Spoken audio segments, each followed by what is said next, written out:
வணக்கம்ப்பா. இன்னைக்கு ஒரு பெண்கள் குறிப்பு என்ன கேட்டோம்னா, பெண்களுக்கான ஒரு ஒரு மருத்துவம் வந்து உங்களுக்கு சொல்லப் போறேன். நம்ம வீட்ல தயார் பண்றது என்னன்னு கேட்டோம்னா, சரியா பீரியட்ஸ் போகலன்னு சொல்றீங்க பார்த்தீங்களா, அவங்களுக்கு 2 வகையான பொடி குடுக்குறோம். அது என்ன கேட்டோம்னா, எள்ளு பொடி ஒண்ணு, ஓம பொடி ஒண்ணு குடுக்குறோம்.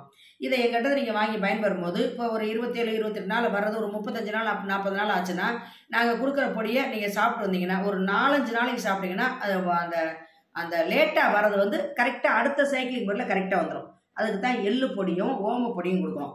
எள்ளு பொடி எப்படி தயார் பண்ணா, எள்ளு கூட சேர்ந்து கருப்பட்டியும் சேர்த்து தயார் பண்ணி குடுக்குறோம். அத நீங்க அத வந்து அ அதாவது நைட்ல நீங்க சாப்பிட்றணும். சாப்பிட்டுட்டோம்னா நல்லா ஒரு உருண்டை அளவுக்கு பெரிய நெல்லிக்காய் உருண்டை அளவுக்கு நீங்க சாப்பிட்டு படுக்கணும். அதே மாரி ஓம பொடி தயார் பண்ணி குடுக்குறோம் பார்த்தீங்களா, அந்த ஓம பொடிய 1 டீஸ்பூன் அளவு தட்டுல வச்சுக்கிட்டு, நாட்டு வாழைப்பழமோ, இல்ல ரஸ்தாளியோ, பூவம்பழமோ, சிகப்பு பழம் வேண்டாம்.